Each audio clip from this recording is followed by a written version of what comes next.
Bonjour, chers développeurs, chères développeuses. Nous sommes de nouveau réunis pour une vidéo VM numéro 3. Nous allons commencer à faire notre première application WinDev mobile en Android. Donc, elle est adressée aux débutants dans WinDev. Les gens qui sont déjà bien avancés dans WinDev peuvent quand même la regarder parce que entre développeurs, on peut avoir d'autres pratiques et donc c'est bon de voir ce que font les collègues. Alors, normalement, dans la vidéo précédente qui s'appelle VM2, je vous ai fait installer un WinDev Mobile Express numéro 26, c'est-à-dire une version gratuite de WinDev si vous n'avez pas le WinDev Mobile payé et acheté chez PCSoft. Alors, nous allons commencer cette vidéo en faisant un projet. Je vous donne le menu du cours. Nous allons donc voir comment on crée une application, donc un projet d'application dans WinDev Mobile. Nous allons apprendre à créer une fenêtre et un bouton à cliquer. Et premier code que vous allez faire, nous allons voir comment on peut afficher différents messages à l'utilisateur. On va voir comment on peut tester l'application sur le simulateur, c'est-à-dire un écran fictif qui va s'afficher sur votre PC, ou alors comment on la teste sur le vrai téléphone du développeur, donc un smartphone Android, pour voir le résultat que ça donne. Suite à ça, une fois qu'on aurait vu tout ça, je vous apprendrai comment créer un exécutable, on lui donnera le nom qu'il faut tout à l'heure, pour pouvoir distribuer votre application auprès soit d'un public restreint, privé, vous choisissez à qui vous le donnez, soit vers tout le monde, et dans ce cas-là chez Google Play Store. Voilà, alors on va commencer. Donc je vous invite à lancer votre WinDev mobile, je le lance ici. Version 26, je rappelle que aujourd'hui on est en janvier 2022. PCSoft n'a pas fait encore la version 27 de Express, donc elle ne devrait pas tarder. Alors, ici vous voyez ce qui s'affiche, c'est l'écran de Welcome, de bienvenue, qui parle généralement d'un thème, d'un événement. C'est un peu une publicité sur un événement ou autre chose. Nous, on voudrait aller tout de suite au vif du sujet. Donc, parmi les boutons en bas, je vais cliquer sur le bouton vert à droite, tester immédiatement. Voilà. On arrive ici pour la première fois pour certains dans WinDev mobile. Ça ne sert à rien que l'on fasse un cours pour découvrir les différents clics, les menus, etc. de WinDev mobile. Le mieux, c'est de suivre les cours et au fur et à mesure, vous allez vous rendre compte comment il faut faire pour telle ou telle chose. Alors, première chose qu'on veut faire ici, on veut d'abord créer une application de type Android. Alors, si vous n'avez jamais développé, sachez qu'une application, tant qu'elle n'est pas déployée sur des smartphones ou tablettes, c'est pas une application, c'est un projet d'application. Donc, nous allons créer un projet d'application. Alors, j'ai des boutons ici pour créer un projet, ouvrir un projet qui existerait déjà, ou alors ouvrir un exemple parce que WinDev Mobile, il est livré avec des exemples que je peux tester et voir le code source et éventuellement le copier dans mes propres applications. Nous, on va aller donc cliquer sur créer un projet. Voilà. Ici, comme je suis dans WinDev Mobile, on me propose plusieurs possibilités. Là aussi, pour ne pas faire beaucoup de blabla, nous allons à l'essentiel. Nous aurons l'occasion dans d'autres vidéos de parler des autres possibilités de ce que je peux créer comme projet. Le type de projet qui nous intéresse ici, c'est application Android ou iOS. Donc je clique sur ce choix-là. Alors, WinDev Mobile permet de créer une application qui pourra être déployée dans les deux systèmes Android de Google et iOS de Apple. Et c'est d'une facilité foudroyante. Parce que une fois qu'on fait une application, on la code une fois dans un langage spécial à WinDev, il n'y a pas à faire deux fois le même boulot pour qu'elle puisse fonctionner dans l'autre OS, dans l'autre système d'exploitation. Il faudra juste adapter quelques petites instructions, quelques petites lignes de code parce que Apple et Google ne sont pas mis d'accord sur la technologie, mais sinon ça marche parfaitement bien.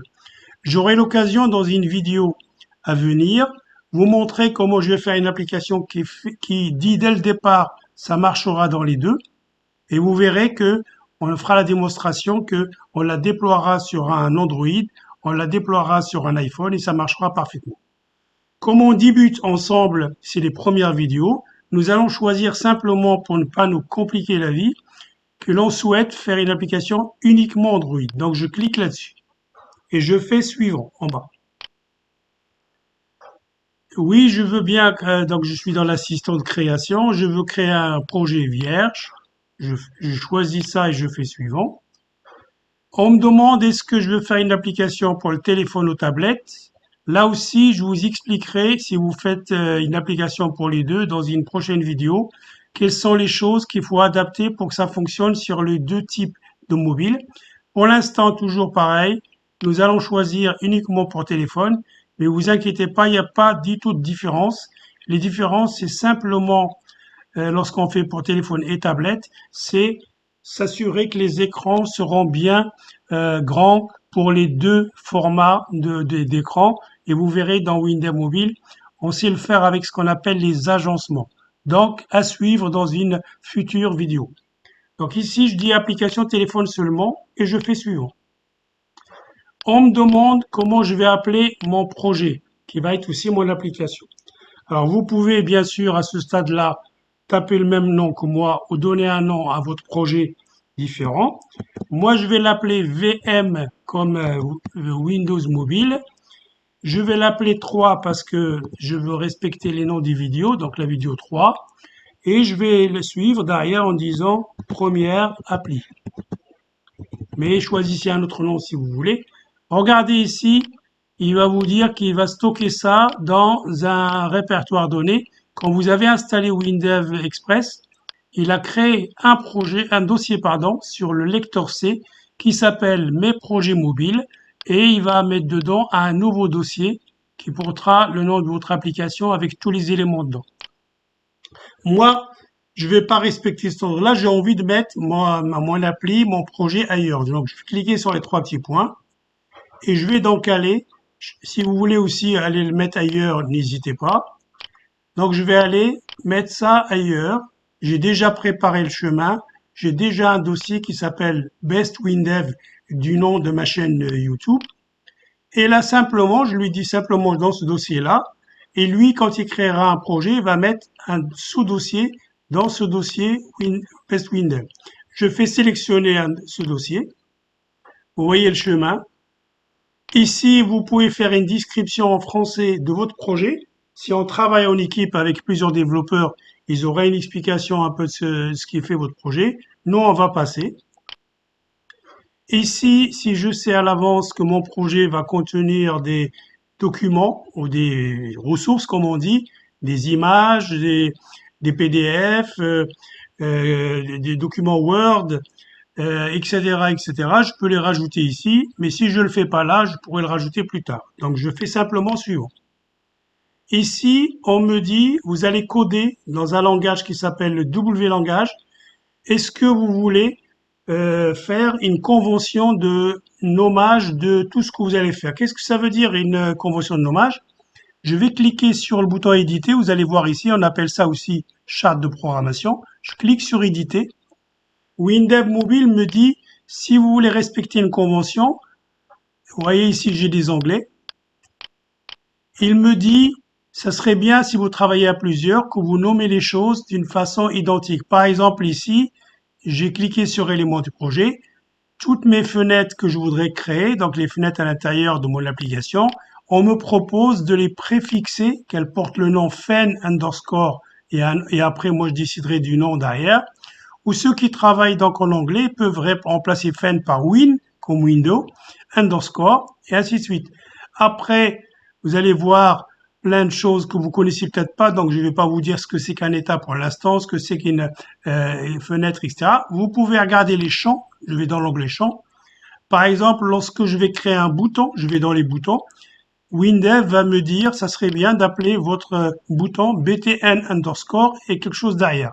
Par exemple, btn ajouté, btn quitté, btn validé. Je peux appeler des ascenseurs de ce nom-là, etc., etc. Et concernant les variables que je vais déclarer, on parlera des variables un peu plus tard. Quand je vais déclarer une variable de type qui contient tous les caractères du type chaîne, ça sera préfixé par S et ainsi de suite. Donc je vais fermer cette fenêtre-là, faisant OK. Et je vous propose de garder cette habitude. Si vous voulez pas, vous pouvez dire ne pas utiliser charte de programmation, mais ça veut dire vous nommez vos objets, fenêtres, variables, tout comme vous le souhaitez. Ce n'est pas très conseillé quand on travaille à plusieurs. Je fais suivant.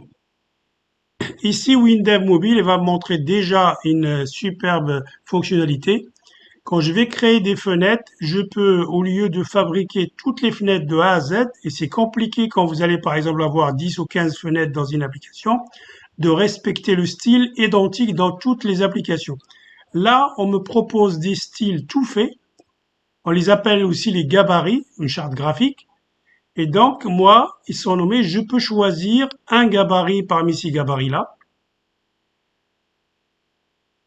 Et je peux bien sûr en demander d'autres ou en charger d'autres. Pour nous, c'est trop tôt de parler de style, etc. Donc, je vous demande, donc, de choisir avec moi un style au hasard. Moi, je prends le premier et on s'attarde pas trop là-dessus. Je fais suivant. Une autre fonctionnalité de WinDev Mobile, c'est que mon application, quand je vais la déployer, si je la déploie pour la vendre dans le monde entier ou dans quelques pays qui parlent pas le français, j'aimerais que mon application puisse causer les libellés, les boutons avec leur nom, etc., puisse causer en français, en anglais, etc. Je peux rajouter dès le début du projet en disant que mon application va pouvoir afficher les messages, les textes, les boutons en plusieurs langues. Je peux choisir l'anglais. Vous voyez, il y a plein de... Par contre, ce que fera pas Windows Mobile, c'est qu'il ne traduira pas. Vous allez taper les textes, les libellés en français, mais Windev ne va pas traduire pour vous les libellés. Soit vous les traduisez vous-même et vous aurez l'endroit pour, par exemple, un bouton de dire quitter en français et dire, par exemple, leave en anglais, c'est vous qui le tapez. Ou alors vous achetez un logiciel qui est vendu aussi par PCsoft, qui s'appelle WD Messages. Dans ce cas-là, vous tapez uniquement tous les messages, les libellés en français.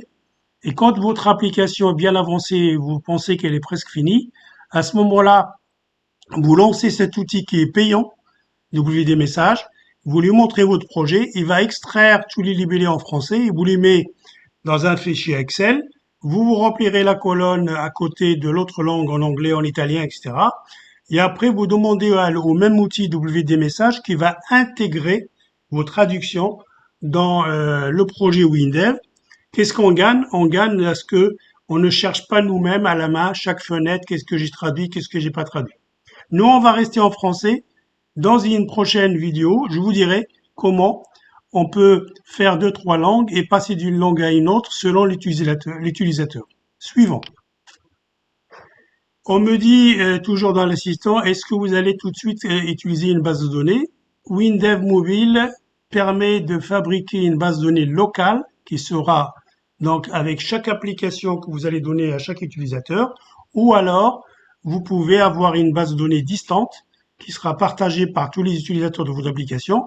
Tout ça, vous l'expliquerez plus tard. Pour nous, on va pas utiliser de base de données tout de suite. Il y aura une vidéo pour ça. Je vais donc dire non, ne pas utiliser base de données suivant. C'est tout. L'assistant me dit que c'est terminé, je fais terminer.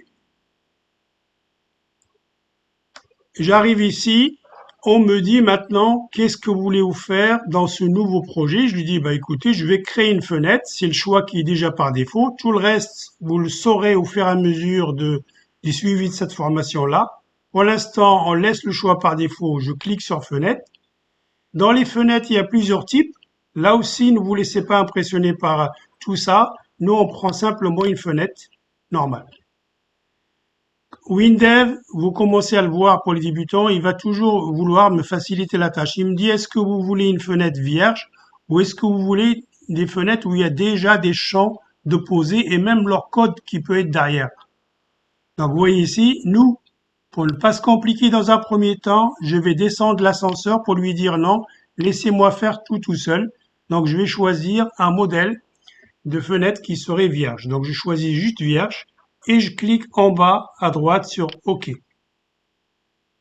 Et voilà, presque ma fenêtre elle est là.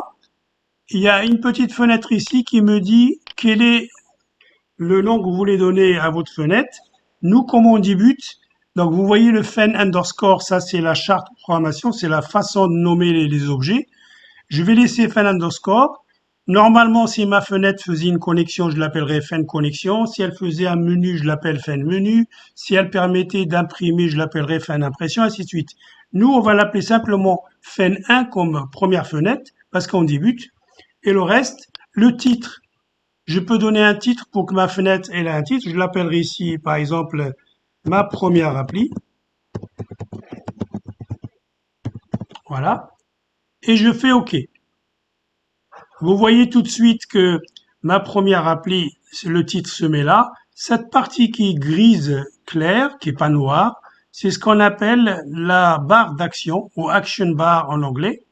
C'est ce qui apparaît sur un vrai téléphone avec éventuellement des icônes de la batterie, l'heure, etc. On va pas s'en occuper pour l'instant. Alors, première chose que vous remarquez ici, il y a une espèce de truc en rouge un peu en filigrane qui est caché qui s'appelle WinDev Express. C'est parce qu'on a la version gratuite WinDev Mobile Express que PCsoft va me dire, je vous mettrai toujours dans vos fenêtres ça pour montrer que vous n'avez pas acheté la version. Donc nous, ça nous dérange pas pour les formations. Ceux qui suivent ce cours-là avec WinDev Mobile acheté, ils n'ont pas cet inconvénient-là. Et si plus tard je fais une application avec Windows Mobile Express et plus tard j'achète une application payante, j'ouvre ce projet de Express et donc la version payante va m'enlever la filigrane. Alors qu'est-ce qu'on va faire avec ça? Eh ben on va déjà dire sans rien mettre dans ma fenêtre, je veux exécuter, tester à quoi va ressembler cette fenêtre. Eh ben WinDev me dit pour tester, soit vous utilisez ce qu'on appelle un simulateur, c'est-à-dire on est sur un PC, moi je suis sur un PC, et je ne veux pas voir ça sur un vrai téléphone, je vais dans un premier temps dire je veux voir sur un téléphone qui est simulé sur mon PC, c'est-à-dire qu'il y a une image de téléphone qui va s'afficher. Alors, regardez avec moi en haut à gauche, nous avons deux boutons, ne cliquez pas pour l'instant, deux boutons Go. Un ici, si j'approche la souris, il dit tester la fenêtre toute seule.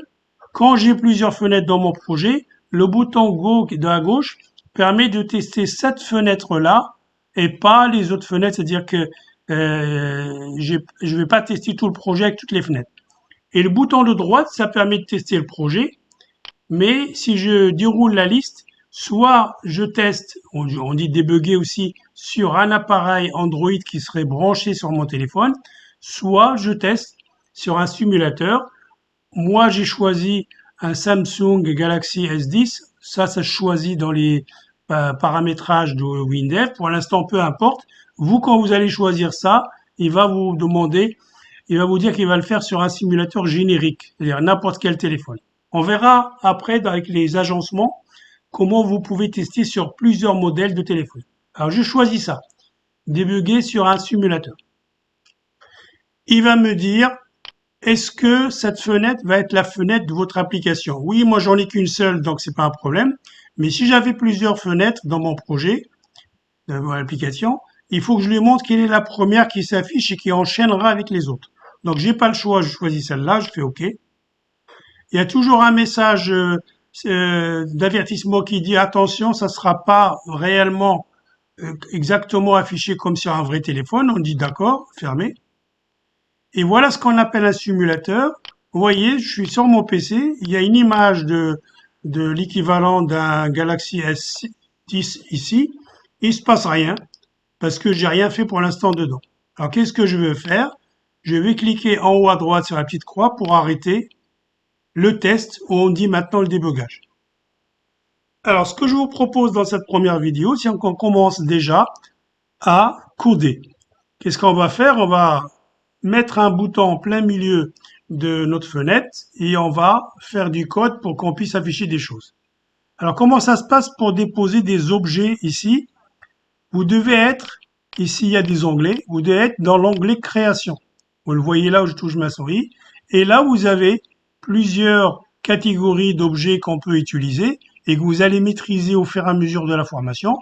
Pour l'instant, nous, on va dans la catégorie bouton et je vois que je peux dérouler une liste. Alors, comme j'ai choisi un gabarit qui est blanc et bleu, WinDev me propose des boutons déjà un peu stylés. Et vous voyez, bleu tout seul simple, avec on-off, avec des images à droite, etc. Je ne vais pas tout citer. Il y en a plein qui sont déjà prêts. C'est pour ça que WinDev va plus vite que d'autres applicatifs, d'autres plateformes de développement, parce qu'il propose déjà des choses toutes faites. Donc, je prends un bouton simple, ici, je le pose. Et une fois que je l'ai posé, alors bizarrement il s'affiche sans la couleur bleue, on va voir pourquoi. Donc ce bouton que je pose, je veux modifier des choses à l'intérieur. Donc on dit que un objet, il a une description, il a du code en lui. Donc moi, pour avoir une description, je le sélectionne d'abord avec les petites poignées et je fais clic droit et dans le menu, je choisis description. Description, c'est dire je veux voir les propriétés du bouton. Donc je clique sur description et j'ai une fenêtre qui va me dire il s'agit du champ bouton. Je peux la déplacer par le haut. Je vois le bouton qui est sélectionné sur lequel je travaille. Je donne à ce bouton-là un nom parce que ce nom, je peux éventuellement l'utiliser en programmation. Donc je l'appelle bouton message parce qu'on va envoyer des messages. Ça, c'est pour l'informaticien, pour vous, le codeur. Et l'utilisateur qui va voir votre fenêtre, lui, on va lui dire ici un message de ce que fait le bouton. Par exemple, envoie message. Voilà. WinDev, il dit que cette fenêtre qu'on appelle fenêtre des propriétés dans d'autres langages, par exemple dans Android Studio, chez Visual Studio, dans Eclipse, on dit que c'est les propriétés de l'objet. Ici, cette fenêtre, on dit que c'est une fenêtre à 7 volets. Voilà, les volets, sont sur la gauche. Je peux les défiler en cliquant dessus. Petit à petit, je m'habitue à trouver les informations, les choses à modifier sur mon objet, sur mon bouton, en allant chercher dans les différents ici onglets. Alors, ici, donc je fais appliquer, je fais OK. Alors apparemment, voilà le message. Il s'affiche pas.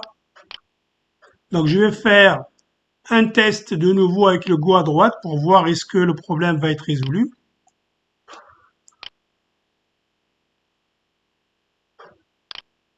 Non, je vois que le bouton, il veut pas s'afficher en truc, donc je vais le sélectionner et je vais sur mon clavier faire Supr. Et je vais de nouveau rechoisir un bouton.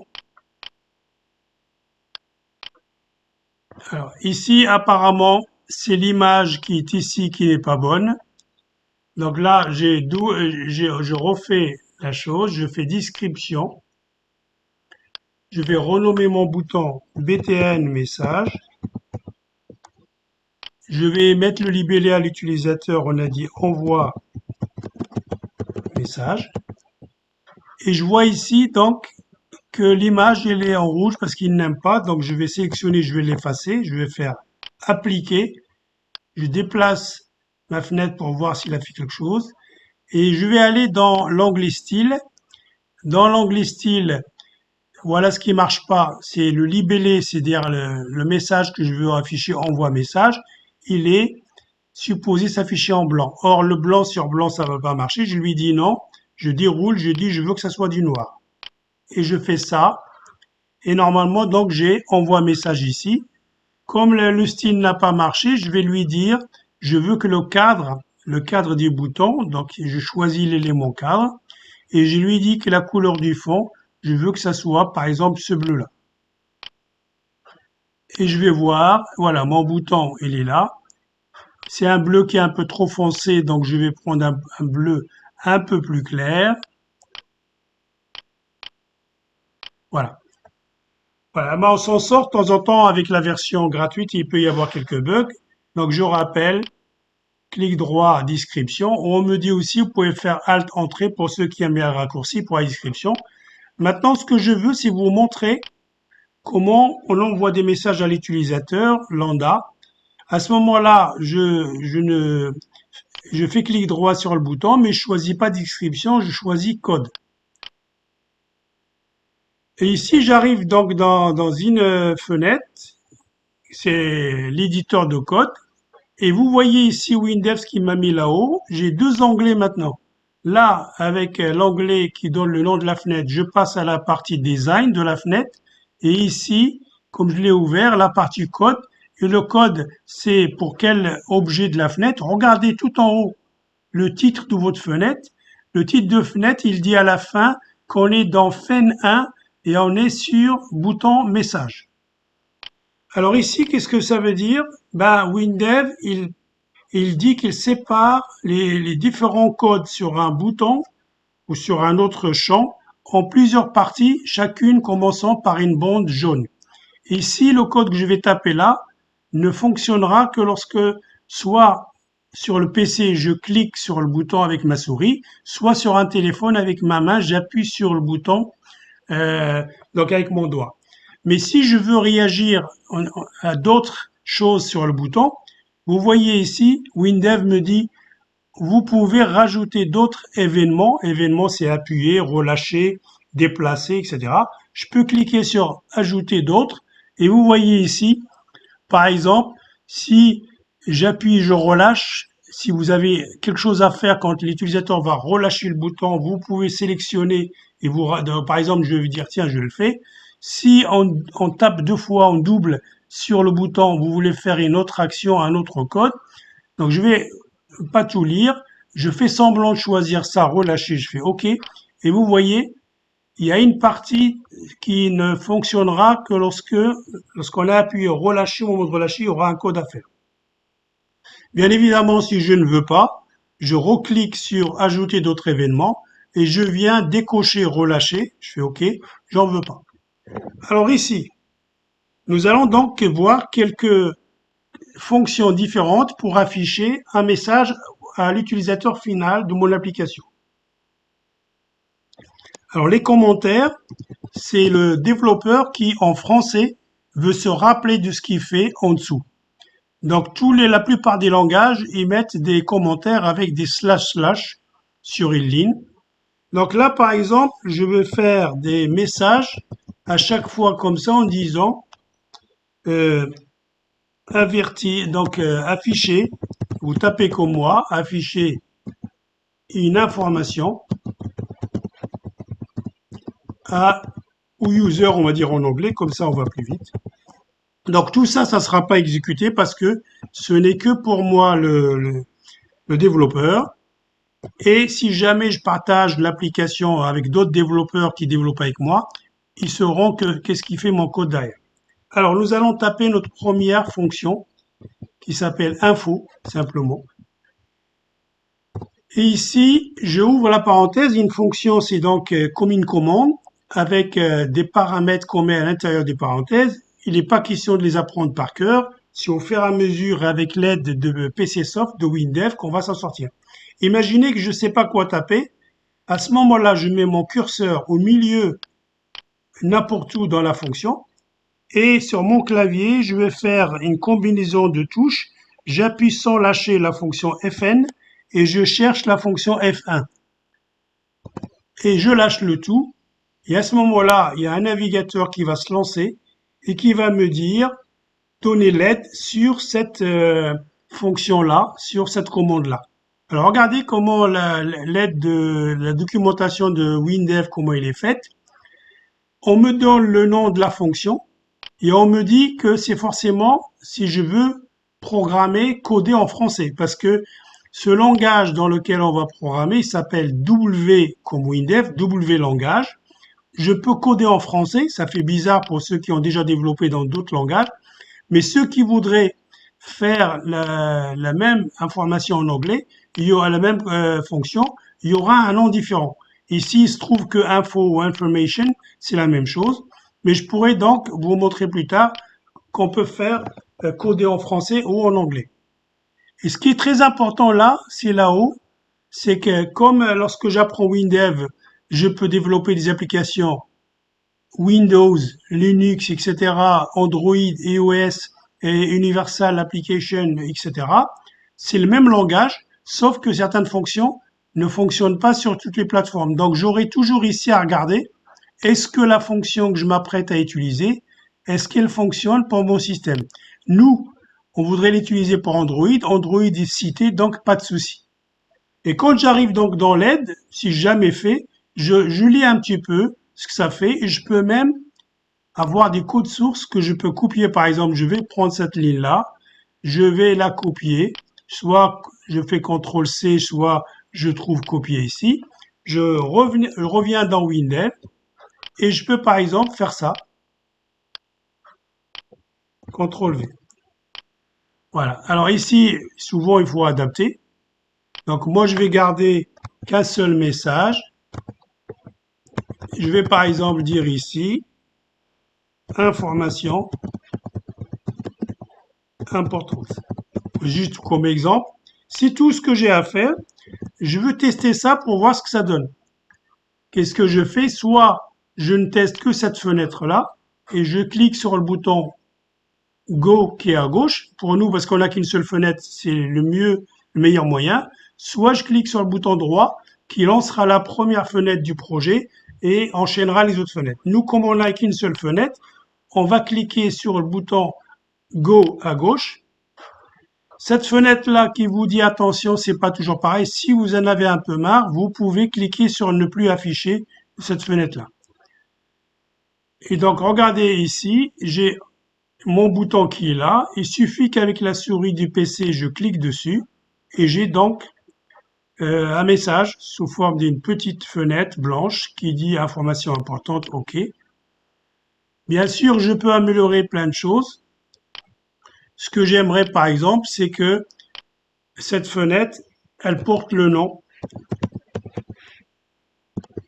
de l'application. Donc, je veux que cette fenêtre, elle a un titre. Je vais mettre ici ma première appli. Ça sera plus joli, évidemment, et effectivement sur le téléphone lui-même. Donc, j'ai rajouté un code. Cette information-là, elle dit la prochaine fenêtre qui va s'afficher grâce à la fonction info, elle aura comme titre ceci. Et après, je demande d'afficher le message. Je fais un petit CTRL S pour sauvegarder ou je peux faire accueil et dire enregistrer. Il faut que j'enregistre au fur et à mesure pour ne pas perdre mon projet si ça plante. Et je recommence Go à gauche. Et je clique ici. Vous voyez ici, sur un vrai téléphone, ça sera le titre de cette fenêtre, de cette boîte de dialogue. Et ici, c'est le message. Et on a un bouton OK, mais on ne peut pas faire autre chose. C'est juste un message informatif. Il n'y a pas de choix à faire ni rien. Alors maintenant qu'on a vu ce premier exemple, je veux passer à un deuxième exemple, mais je ne veux plus qu'il m'affiche ça. Donc je vais choisir toutes les lignes que je veux neutraliser, donc je vais demander à Windev de les mettre en commentaire. Donc je les sélectionne, les lignes, j'en ai deux, et je vais ici chercher là-haut dans les onglets, l'onglet code. Et dans l'onglet code, j'ai une option ici qui s'appelle commenter. Je clique sur commenter et il fait les slash à ma place. Maintenant, ce que je vais faire un autre type de message. Je vais dans ce cas-là demander au user de choisir parmi deux possibilités. Et cette possibilité, ça peut être oui ou non. À ce moment-là, je vais faire oui, non. Vous voyez? Donc, dès que je commence à taper oui, non, et cette fonction-là aussi, vous pouvez faire le curseur au milieu, faire F1 et aller voir la doc. Moi, pour aller vite, ici, il me dit, qu'est-ce que vous voulez il y aura deux boutons sur la fenêtre du dialogue, la boîte de dialogue, oui ou non. Quel est le bouton qui sera déjà sélectionné? Généralement, on ne veut pas que les gens se précipitent. Je lui dis que je veux que ça soit sélectionné le non. Donc, si l'utilisateur se trompe, on fera rien. Et ici, le message, je vais dire par exemple, voulez-vous envoyer le mail? Point d'interrogation. C'est tout, j'arrive à la fin, je n'ai pas de deuxième ligne, troisième ligne. Je ferme ceci. Je vais tester comme ça, CTRL S pour sauvegarder mon code. Je clique sur le Go en haut à gauche. Je clique sur mon bouton et vous voyez ici, voulez-vous envoyer le mail? Oui, non. Et c'est normalement sur un téléphone, ça sera le non qui sera déjà sélectionné. Je clique sur oui, il se passe rien parce que j'ai rien dit. J'ai pas, en tant que codeur, j'ai pas dit ce qu'il faut faire dans le cas du oui ou non. Je clique sur non, il fait rien non plus. Je ferme le simulateur en haut à droite avec la petite croix. Je reviens ici. Alors la documentation, regardez, j'approche ma souris de oui ou non. Regardez la petite bulle d'aide qui s'affiche. On me dit que vous pouvez récupérer le résultat de ce que l'utilisateur sur quel bouton il a utilisé. Et vous voyez que c'est marqué un type entier. Alors qu'est-ce que ça veut dire? Ça veut dire que il faut que je donne une variable. Ceux qui débutent parmi nous, une variable, c'est juste une case mémoire du téléphone dans laquelle on va stocker une information pour l'utiliser tout de suite après. Donc une variable, je vais aller, généralement il faut les déclarer tout en haut du code pour les rassembler ensemble. Donc je vais par exemple dire que je vais déclarer une place mémoire, mais le vrai terme c'est une variable, une variable qui s'appelle variable et dire que c'est un entier. Vous voyez là aussi, ceux qui ont développé en anglais, Java, Python, C Sharp, etc., ils vont être gênés en disant, oh là là, mon Dieu, c'est en français. Mais vous pouvez tout à fait dire is integer, ça marchera pareil. Moi, j'ai tapé réponse, Windev m'a rajouté n, c'est parce que c'est la convention. On a accepté la charte de programmation, une variable de type entier, ça sera toujours avec n. Et dans ce cas-là, je prends ça, je le mets à gauche, je mets à gauche de ma fonction oui-non, égale. Et à ce moment-là, à chaque fois que j'affiche ce message, l'utilisateur, quand il va cliquer sur oui ou non, la documentation de Windev me dit on vous enverra soit un, soit deux, mais vous allez voir que c'est pas très parlant. On me dit mais on peut vous envoyer des mots beaucoup plus parlants. Donc pour l'instant, je vais juste dire que je vais laisser comme ça. Et je veux tester juste après, est-ce qu'ils ont fait oui ou non? Eh ben, la plupart des langages, ils ont les instructions qui s'appellent if ou if réponse. Je vais faire ça comme ça, vous allez voir. If n réponse égale 1, then. Là, je commence à raisonner en anglais. Vous voyez, je raisonne en anglais. Windev ne va rien dire. Vous pouvez développer en anglais. Le oui et non que j'ai fait ici, je le remplace par yes, no. Ça marche pareil. Donc, c'est juste une histoire de confort. Si vous vous sentez pas bien avec le français, tapez en anglais. Et si vous trouvez pas l'équivalent, vous regardez dans l'aide, on le trouve. Ici, moi, j'en ai marre de faire de l'anglais avec Java, avec Python, etc. Tiens, je vais pas me faire du mal, je parle en français tout le temps. Je peux tout à fait faire du français, l'essentiel c'est que ça marche pareil. Donc là, si réponse égale 1, ça veut dire que la doc me dit ils ont fait oui, je dis ce que je fais. Et après, il faut que je fasse sinon. Et à ce moment-là, ça veut dire qu'ils ont répondu 2, qu'est-ce que je fais? Alors, je vais vous montrer qu'on peut faire différemment en programmation. Si vous savez que dans une réponse, il y a les valeurs que peut récupérer la variable, c'est une liste de valeurs finies. Par exemple, ici, il peut y avoir que 1 ou 2. C'est pas la peine de faire un if. Vous pouvez trouver une autre façon de tester. On appelle ça la fonction selon. Ceux qui ont déjà programmé dans d'autres langages, le selon, c'est l'équivalent de la fonction switch avec case, etc. Je fais selon et la variable dont DONT, je veux tester les valeurs. Et là, je lui dis, le cas où cette variable InRéponse contiendra 1. Le cas où cette réponse contiendra 2, et il faut que je lui dise qu'est-ce que je fais entre les deux. Entre les deux, le traitement, qu'est-ce que je fais, qu'est-ce que je code au cas où ils aient répondu 1. Alors vous allez à juste titre dire mais 1 c'est quoi, 2 c'est quoi. Alors WinDev va dire ça sera mieux qu'on remplace le 1 par des choses parlantes à l'humain que vous êtes, que je suis. Donc WinDev il me dit le 1, vous pouvez le remplacer par oui. On appelle ça des constantes nommées. C'est beaucoup plus parlant pour le développeur de raisonner est-ce qu'ils ont fait oui ou non, plutôt que de dire 1 ou 2, parce que 1 et 2, c'était à l'époque des années 80-90, on raisonnait avec des 1 et des 2. Donc ici, oui, ils ont cliqué sur oui, moi je vais faire, par exemple, réponse oui. Je veux juste savoir si ça marche ou pas. Donc moi, mes exemples sont bien sûr très simples, mais le but, c'est de savoir ce qu'on fait. Voilà. Ici, je veux dire réponse non. J'ai fait un copier-coller pour aller vite. Je répète, j'affiche une fenêtre, une petite boîte de dialogue qui contiendra deux boutons oui ou non. C'est le bouton non qui sera sélectionné par défaut et le message qui s'affiche, voulez-vous envoyer le mail? Et je reçois une réponse ici et je teste avec cette structure selon et cas et une réponse. Si égale à oui, qu'est-ce que je fais? Un message simple. Si égale à non, je fais non. Alors je teste.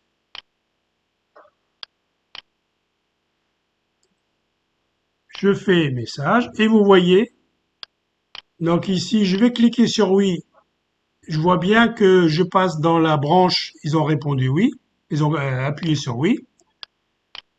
Et je recommence à cliquer de nouveau pour avoir de nouveau le message. Cette fois-ci, je clique sur non et je vois que j'ai passé dans la branche où il faut faire le traitement du non. Voilà, je ferme les simulateurs. Donc on vient de voir deux façons d'envoyer des messages. Message informatif au message de demander une réponse. On va mettre tout ça en commentaire pour que ça ne s'affiche plus. Donc je choisis toutes les lignes et je vais dans l'onglet code et je fais l'option commenter. Je vais maintenant vous montrer demander au user trois possibilités. Alors, cette fois-ci, c'est oui ou non annulé. On le voit dans certaines applications. La fonction, elle s'appelle confirmer. Si je connais pas comment elle fonctionne, je me mets au milieu, je fais F1.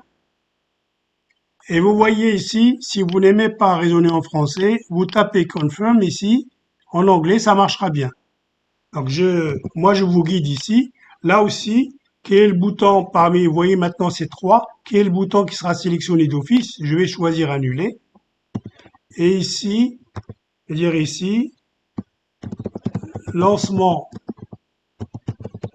impression par exemple, ce sont des messages que je simule, hein, comme si on allait lancer une impression. Et le fonctionnement, il est exactement pareil. Donc je vais reprendre là-haut, vous voyez là où j'ai sélectionné la variable InRéponse, je vais l'utiliser de nouveau. Alors ici elle est en commentaire, mais sa déclaration là-haut, elle n'est pas en commentaire, donc je peux l'utiliser. Donc je vais mettre à gauche de confirmer, donc j'affiche une fenêtre avec trois boutons, oui, non, annulé.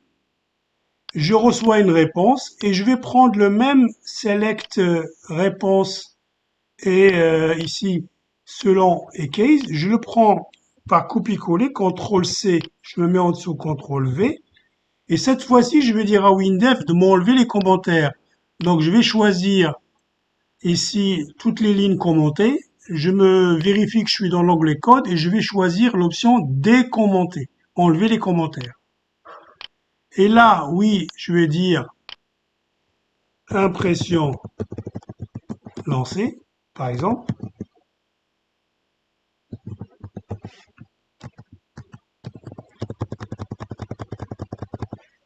Impression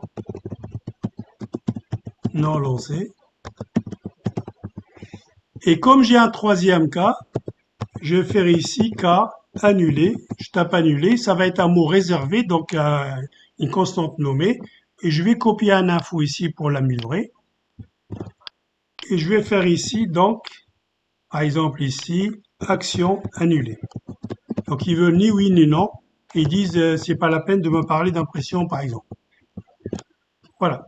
Je vais tester. Donc on repart. Maintenant on sait faire. Go à gauche. Je clique et vous voyez trois boutons. Oui, impression lancée. Non, impression non lancée. Cliquez une deuxième fois. Action annulée. C'est parfait. Donc on dit que ça marche.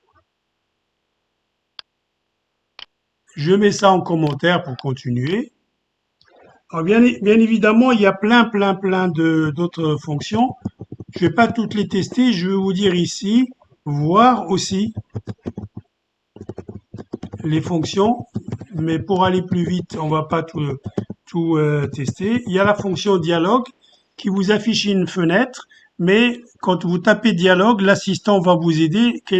C'est quoi la différence par rapport à ce qu'on a fait? C'est que les boutons, vous pouvez personnaliser les titres des boutons. Vous n'êtes pas obligé de mettre des oui, des non, des annulés. Et vous pouvez personnaliser les messages avec des couleurs, etc.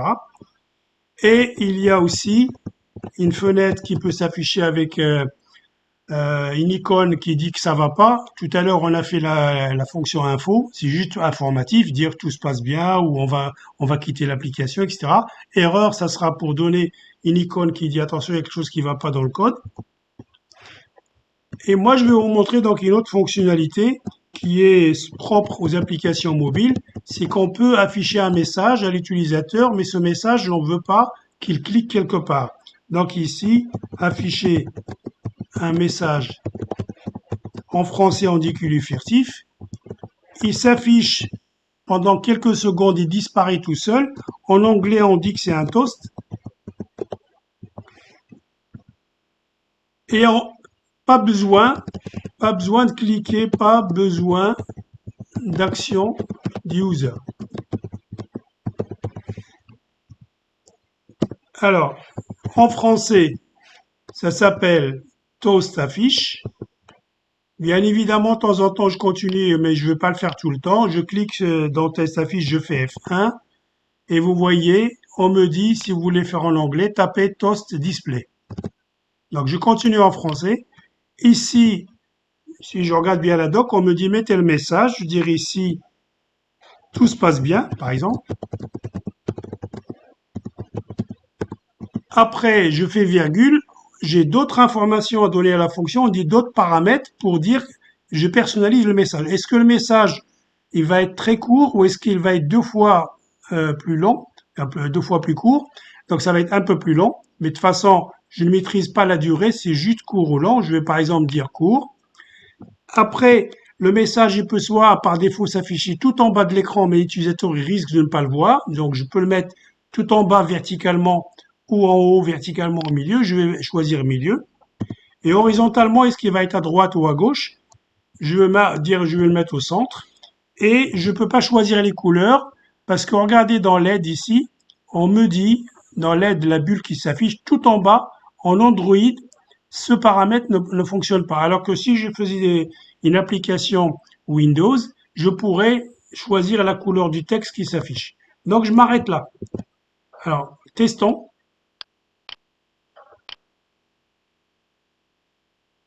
J'appuie et vous voyez, je ne fais rien. Le message va disparaître tout seul. Je clique une deuxième fois. Le toast s'affiche et il disparaît. Voilà, donc vous avez déjà une première approche d'une première application très simple. Qu'est-ce qu'on va faire maintenant? Eh ben, j'aimerais bien tester sur mon téléphone. Alors, pour tester sur mon téléphone, comment ça se passe? Eh ben, il faudrait que d'abord, dans votre téléphone, vous regardez des tutos sur Internet, des vidéos, qui vous disent comment vous pouvez utiliser votre téléphone pour tester les applications. Parce que les applications, les smartphones Android sont faits pour les utilisateurs ordinaires qui ne sont pas les informaticiens.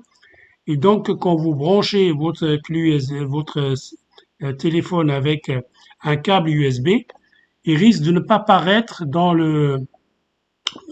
sur le PC et vous ne pouvez pas le tester. Donc moi, grosso modo, je vous donne juste une indication, mais elle diffère un peu de la marque et du modèle du smartphone. Sur votre smartphone, dans l'icône paramètres, quand vous appuyez sur paramètres, vous allez généralement trouver une option qui s'appelle à propos du téléphone. Et dans à propos du téléphone, selon les tutos, et vous donnez votre modèle Samsung ou Huawei ou autre chose, on va vous dire la manip, il faut trouver soit le numéro de version de votre téléphone, soit le numéro de ce qu'on appelle le Gradle. Il faut appuyer plusieurs fois dessus avec les doigts. Ça fait quoi? Ça vous rajoute une option supplémentaire dans les paramètres. Cette option s'appelle option développeur ou développement. Et une fois que vous aurez réussi cette manip d'appuyer, des fois c'est 8 fois, des fois c'est 10 fois selon les téléphones, cette option s'ajoute. Vous rentrez dans cette option-là et vous aurez une option qui dit autoriser la connexion de votre téléphone par USB. Donc moi j'ai déjà fait le travail, donc vous me regardez faire et après vous ferez ça tranquillement chez vous, vous arrangez pour configurer votre PC. Je ne change rien à mon code. La seule chose ici que je veux faire, c'est ici, à la place de choisir débugger sur un simulateur, je vais débugger sur un appareil mobile. Alors vous me donnez 2 secondes, je vais vous faire apparaître mon téléphone sur le PC.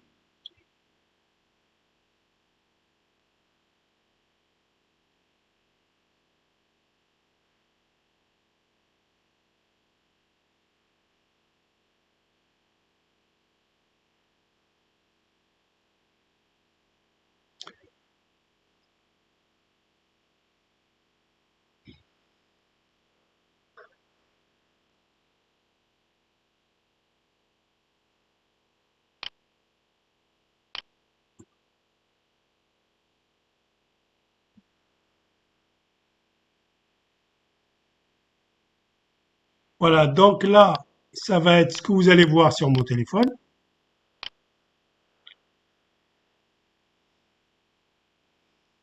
Donc je vais lancer, donc, vous voyez mon téléphone il est là, ça c'est le vrai téléphone que j'ai sur ma table et que vous voyez. Donc j'utilise un logiciel qui s'appelle Air Server avec un câble, mais j'ai fait la manip que je vous ai expliqué plus tard, tout à l'heure, qui est d'abord permettre au PC de voir le téléphone. Donc je vais cliquer ici sur débugger sur appareil mobile. Et là, regardez ce que me dit Windev, il me dit vous allez maintenant tester sur un vrai téléphone. Vous n'avez jamais généré, parce que sur le téléphone, c'est pas simplement il prend l'image, il la met, il faut qu'il crée un exécutable et qu'il le met sur votre smartphone. Donc on appelle ça dans Windev la génération de l'application. Donc je suis obligé de dire lancer, il sait que c'est la première fois, lancer. Et ici, quand vous allez faire comme moi, vous allez arriver ici, il va vous dire il lui faut des outils pour pouvoir générer l'application la première fois. Après, ça passera tout seul. Vous n'avez pas le choix, vous laissez ça comme ça et dans cet assistant, dans cette fenêtre d'assistant de génération, faites suivant. Et vous n'allez pas arriver ici. Quand vous allez faire ça, il va se rendre compte que sur votre PC, vous n'avez pas les outils qui permettent à Windev de générer une application Android à mettre sur le smartphone. Quels sont ces outils? Ces outils sont donnés par Google, parce que c'est Google qui a inventé Android. Et ces outils, c'est comme une boîte à outils, ça s'appelle le SDK Android.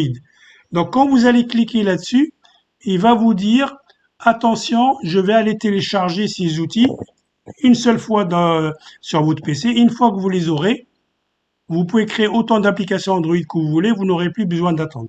Donc moi, vous m'avez vu quand j'ai fait suivant, ça a passé à autre chose parce que j'ai déjà installé ces outils.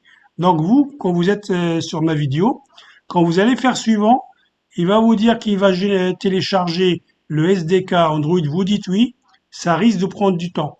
Donc ce que je vous suggère, c'est qu'à ce moment-là, vous arrêtez la vidéo, vous faites une pause, vous attendez qu'il télécharge, ça peut prendre selon la vitesse et la place de votre smartphone et de la vitesse d'Internet, parce qu'il faut vraiment que l'Internet fonctionne très bien. Ça va prendre un certain temps. Et une fois que c'est fini, vous allez arriver là. À ce moment-là, vous reprenez la vidéo comme moi ici et vous allez faire comme moi. Alors, qu'est-ce qu'il me dit le générateur? Il me dit ici, est-ce que votre application Android va porter le même nom que que le projet ou pas? Vous pouvez lui donner un nom très parlant qui sera visible par les utilisateurs ou pas. Nous, comme on est en formation, on va lui laisser ce nom bizarre. Par contre, ici, j'attire votre attention, c'est très important. Ce qu'on appelle le package. Android, il propose que vous donnez un nom en 3 parties séparées par des points. Pourquoi? Parce que si vous projetez de déployer votre application sur le store de Google, il faut que ce nom-là, le nom du package, pas ce nom-là, pas celui-là, mais celui-là, il faut qu'il soit unique dans le monde. Sinon, vous risquez de utiliser le nom du package, le nom de l'exécutable, si vous voulez, de quelqu'un d'autre. Alors, il nous suggère de laisser comme point, vous pouvez le changer si vous voulez. Au milieu, il nous suggère de mettre le nom de la société ou d'un développeur indépendant. Et à la fin, le nom de l'application. Alors, par exemple, imaginez que vous avez une société là, vous pouvez remplacer ma société par un point. Si vous êtes un indépendant, vous travaillez tout seul ou particulier, vous pouvez mettre votre nom de famille. Par exemple, là, je vais mettre le mien. Vous laissez le point, vous l'effacez pas. Et vous pouvez donner un autre ici. Ici, par exemple, je l'appelle WM3 appli. Mais vous pouvez l'appeler facturation, vous pouvez l'appeler jeu vidéo, vous pouvez l'appeler d'un nom. Il faut que le nom ici à la fin, le dernier point, reflète ce que fait l'application. Il ne faut pas que ce soit rallonge. Ici, en dessous, quelle est l'icône qui va représenter votre application sur un smartphone? Si vous cliquez sur les 3 petits points ici, soit vous avez déjà préparé une icône sur votre PC, vous faites parcourir, soit vous l'avez déjà dans le projet, dans le dossier des projets, vous cliquez ici, soit Windev vous propose de chercher dans un catalogue d'images, d'icônes qu'ils ont déjà préparé pour nous. Donc je vais choisir le catalogue pour vous montrer. Et on a donc ici un catalogue qui présente des icônes. Vous pouvez rechercher, par exemple là, comme notre application elle envoie des messages, je vais taper message entrée. Et j'ai toutes ces icônes-là. Et je peux aussi aller agrandir là et faire un filtre pour éventuellement choisir des messages selon des catégories. Bon, on va pas trop. Moi, je vais prendre par exemple cette icône-là, juste celle-là. Je fais OK. Et donc là en bas, on me dit que ça va devenir un fichier ping qui va s'appeler message. Je le laisse comme ça, je fais OK.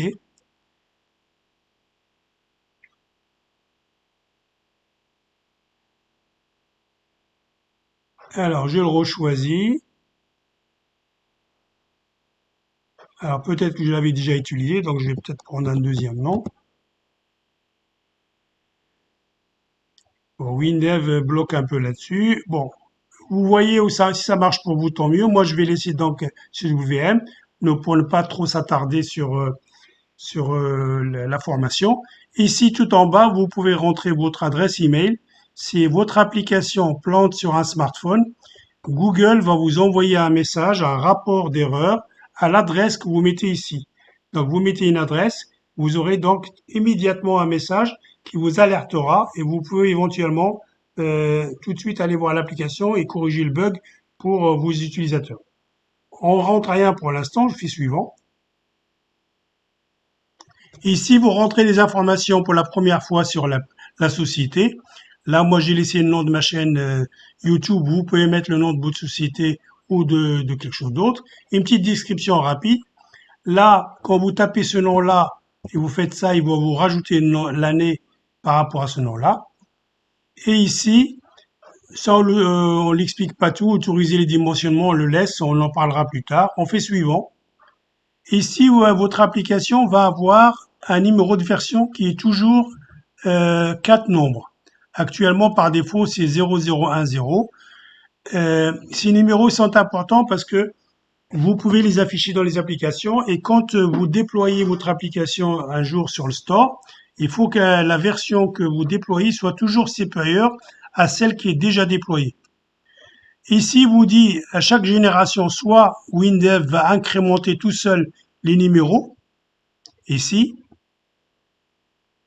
Soit vous dites non, je décoche, c'est moi qui change à la main quand est-ce qu'il faut changer ou pas, parce que vous pouvez tester plusieurs fois avec la même version et changer pour le déploiement. Donc je décoche, je fais suivant.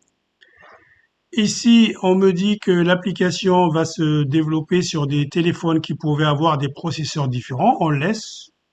Pour l'instant, ça ne nous intéresse pas. Si vous voulez rajouter des fichiers, des images, etc., des choses à votre application parce qu'elle en a besoin, il faut les embarquer avec l'application. Nous, on n'en a pas.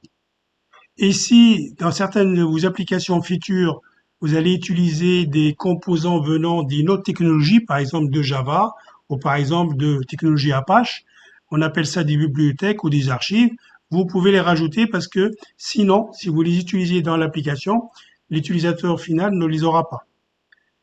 Ici, on va faire suivant.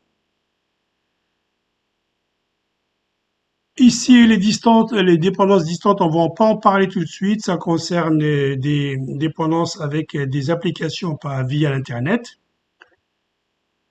Et ici, les permissions de l'application, c'est très important. Pour l'instant, nous, on n'a fait qu'un petit bouton. C'est WinDev qui dit à Google, lorsqu'on va être au téléphone, à Android plus exactement, je vais écrire sur le téléphone. Donc, le fait déjà d'installer l'application, il faut que il y ait une permission. Parce qu'Android, il laisse pas les applications faire n'importe quoi. Donc là, le Write External Storage, c'est pour écrire. Plus tard, si vous faites des choses telles que utiliser la caméra, l'appareil photo, envoyer des SMS, etc., les permissions Windows les ajoutent automatiquement et après les utilisateurs sauront que vous utilisez leur application SMS ou vous appliquez leur appareil photo, etc., etc. Pour l'instant, on touche pas. Ici, Google Play Store, on fait rien parce que pour l'instant, on va pas la déployer. Suivant. Et là, très important, quand vous faites une application, vous dites à partir de quelle version minimum elle doit fonctionner. Soit vous avez utilisé des choses dans votre fonction, dans votre Windev, dans votre application Windev, et à ce moment-là, on se rend compte que ça ne marchera jamais pour les vieux téléphones qui ont encore Android 5. Donc, il faut prendre des versions 7. Ici, on vous dira pas forcément que ça marchera pas. C'est lorsque vous allez la déployer dans le store de Google qu'on vous dira attention, ça ne marchera jamais pour les téléphones qui ont telle ou telle version. Par exemple, ici, moi, je vais démarrer à 6. Bien sûr, il fonctionnera pour tous les suivants. Ça ne veut pas dire qu'il fonctionne que pour la 6. Il fonctionne pour la version 6 et les versions ultérieures, supérieures. Votre installation va se mettre sur le téléphone, la mémoire interne. Ça, on ne le touche pas pour l'instant. Suivant. Et on nous dit c'est terminé. Donc, on fait terminer.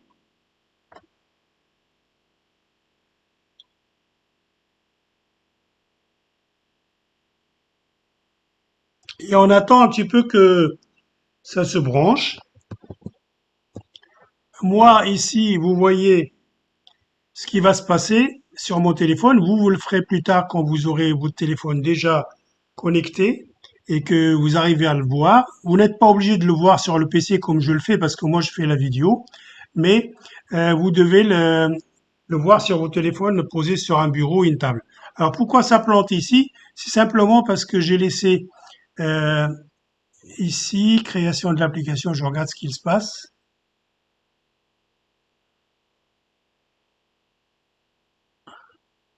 C'est certainement mon comment on appelle ça? Mon Avast qui fait des misères. Des fois, il bloque. Donc, je lui ai demandé d'arrêter la vidéo. Ok, arrêter. Je vais relancer. Je vais relancer la génération. Donc là, comme il a eu déjà des informations, il va pas me redemander les choses. On va voir juste. J'espère que il ne plante pas parce qu'on a normalement rien de spécial dans notre application. Alors, si ça vous arrive la même chose, il faudrait aller dans votre antivirus et lui dire de autoriser l'application. Pour l'instant, elle plante pas, c'était pour moi ça. Et vous voyez sur le téléphone, sur mon téléphone, il commence à donner des messages qui va débugger, etc. Là, cet écran-là, c'est parce qu'on a une version gratuite. Donc, ce message-là s'affiche et voilà. Donc là, c'est ce que je vois réellement sur mon téléphone posé sur mon bureau. Je clique sur envoi un message. ici.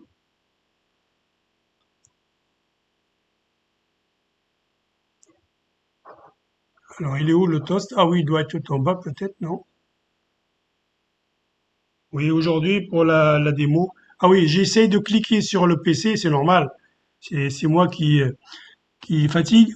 J'essaye de cliquer sur le téléphone sur le PC alors qu'il faut le faire sur le vrai téléphone sur mon bureau. Donc, je clique avec mon doigt, j'appuie et voilà. Il se passe bien, tout fonctionne bien. OK. Je vais donc fermer euh, pas mon téléphone je le laisse là. Je reviens dans WinDev quand vous avez fini de tester. Vous allez voir un bouton ici rouge qui dit terminer le test. Pour continuer à développer, à faire autre chose, je termine le test.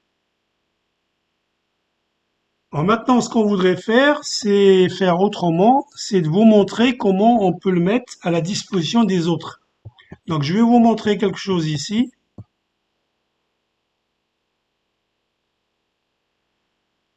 Alors, nous venons de créer donc un projet Android. Nous avons vu les différents messages. Ce qu'on voudrait à la fin ici, c'est déployer l'application Android et on peut le faire de plusieurs façons. Alors, regardez ici, quand je veux déployer une application pour les autres smartphones, deux choses l'une. Soit je veux le déployer que pour des personnes bien choisies, par exemple, tout en bas en rouge à gauche, je le mette pour quelques personnes, je le mets sur un drive, par exemple Google Drive ou autre chose, ou Dropbox, etc. Ou dans un store, un dépôt d'une entreprise, soit PC Soft, PC Soft permettent, moyennant un abonnement, de s'abonner à ce qu'ils appellent le MDM. Donc c'est un store, comme le Google Store, mais vous mettez dedans vos applications Android et vous choisissez, vous autorisez des personnes de venir puiser dedans. Et donc ce n'est pas ouvert à tout le monde. Donc c'est fait pour que ça soit, il y a un côté privé là-dedans. Si par contre, à droite ici, vous décidez que votre application, parce qu'elle fait des fonctionnalités que vous pouvez offrir à tout le monde gratuitement ou les faire payer, à ce moment-là, vous voulez le déployer pour le monde entier ou quelques pays, vous passez par Google Play Store et à ce moment-là, il y a une autre façon de générer donc l'application et il faut créer un compte chez Google. Je vous montrerai dans une vidéo exactement ce qu'il faut faire et à ce moment-là, le fichier que vous aurez généré, c'est un fichier de type ABB, vous allez le passer dans le store et il apparaîtra au bout de quelques heures. Et tout le monde pourra télécharger votre application et l'utiliser. Non, pour l'instant, ce qu'on va faire ici, c'est la partie gauche. Je vais vous montrer comment on va générer un fichier APK. APK, ça signifie simplement euh, un Android package, donc un exécutable Android. Et on va montrer comment en bas à gauche en rouge, je vais le mettre simplement sur le Drive. J'ai comme tout le monde, un Google Drive qu'on peut avoir gratuitement avec une adresse Gmail. Et je vais poser ça dans un dossier et je vais vous montrer avec mon téléphone, j'irai sur le Drive. Je vais m'envoyer un mail pour le lien. Je vais à Drive, je vais récupérer l'APK, je vais l'installer et vous verrez que ça marche très bien et on conclura la vidéo là-dessus. Alors on y va. Donc je reviens dans Windows.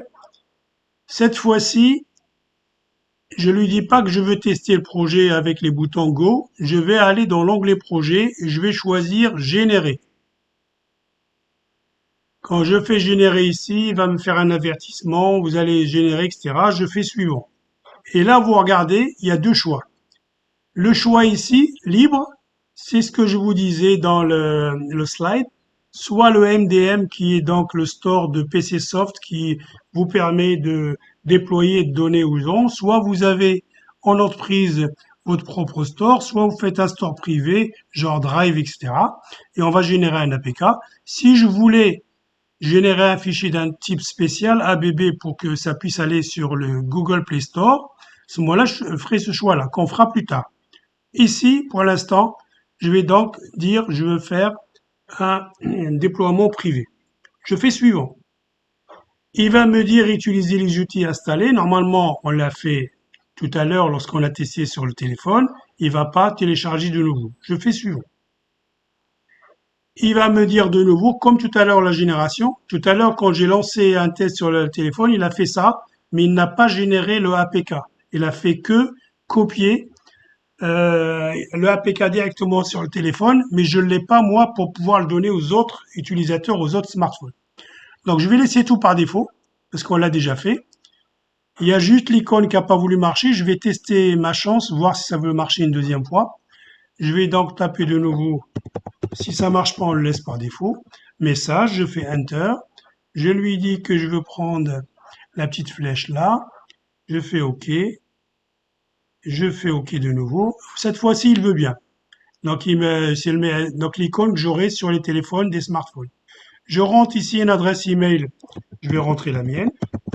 Si jamais ça plante, les gens ils peuvent me contacter. Vous pouvez rentrer la vôtre. Faites suivant.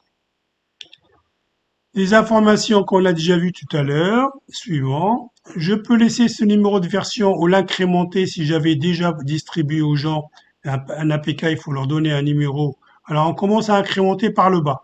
1, 1, 1, 2 jusqu'à 9. Après on fait 2, 0, 2, 1, etc. Je fais suivant, suivant, suivant, suivant. Je ne change rien ici, je laisse juste générer. Terminé. Il va commencer là-haut, vous voyez en bleu, il commence à dire qu'il génère. Et moi, en attendant qu'il finisse, je vais vous montrer ce qui se passe sur le PC. Sur le PC, si vous allez à l'endroit où vous avez créé un dossier pour récupérer le fichier, pour votre projet. Donc moi, ici, vous voyez que mon projet, il va s'appeler, ici, voilà, le dossier s'appelle VM3 Appli. Quand je rentre dans le dossier, tous les éléments qu'on a fait dans notre projet sont là. Et il y a un dossier spécial qui s'appelle dossier exe.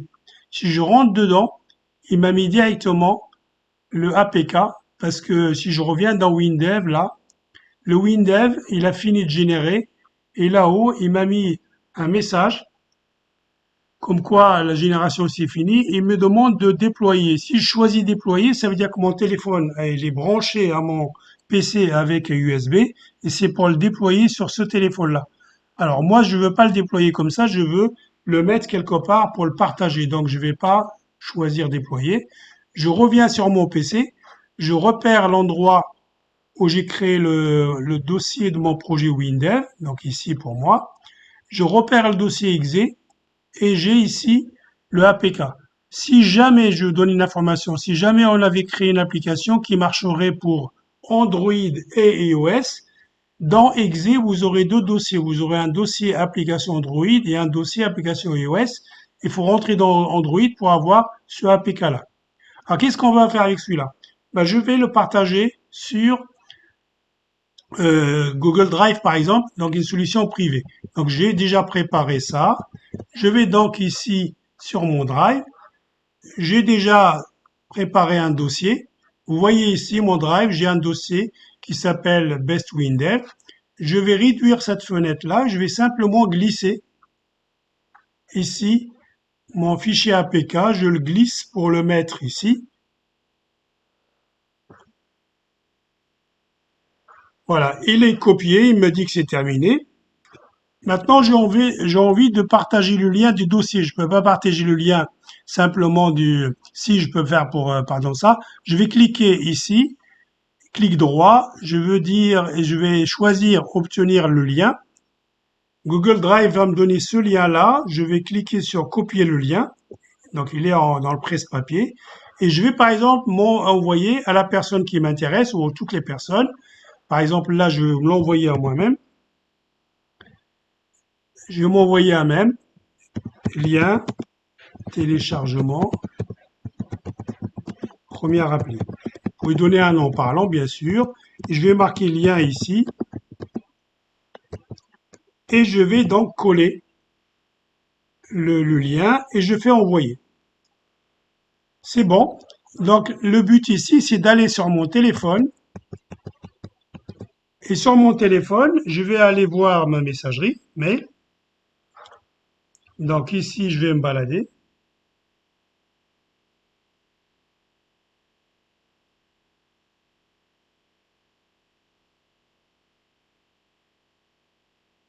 Voilà, je vais chercher mes messages.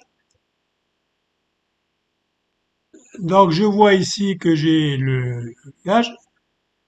Donc, je vais appuyer sur le lien avec mon doigt et je vais arriver directement normalement dans le Drive. Voilà, j'ai directement dans le dossier, j'ai le APK. Je vais choisir les trois petits points et je vais dérouler pour choisir l'option télécharger. Et ça, je peux l'envoyer à tout le monde, tous les gens qui sont intéressés. Là-haut, il est en train de télécharger, donc je vais attendre qu'il télécharge. Et une fois qu'il a fini de télécharger, donc je vais voir où est-ce qu'il l'a mis. Moi, normalement, il me le met dans le dossier download. Donc, je vais aller chercher l'outil fichier, mes fichiers ici. Je vais aller voir dans téléchargement.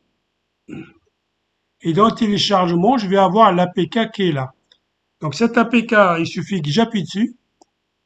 Et là, mon téléphone Android va me dire, oh là là, c'est une application que je connais pas, problème de sécurité, changez les paramètres, qu'est-ce que vous voulez faire? Donc, je vais appuyer sur paramètres. Et là, il va rentrer dans les paramètres. Et dans les paramètres, normalement, il y a une option source inconnue, c'est-à-dire une application qu'on ne connaît pas, que Google Play Store ne connaît pas. À vous, l'utilisateur, de autoriser. Donc, il suffit que je dise oui, oui, c'est bon. Donc, j'ai changé la position de l'interrupteur et je peux dire seulement je télécharge seulement cette fois ou tout le temps. Je peux décocher. Là, je vais laisser simplement cette fois. Je fais OK. Et là, j'ai donc là j'ai un bouton installé en bas. Vous voyez pas parce qu'il est caché un peu avec le bouton et serveur. J'appuie sur installer.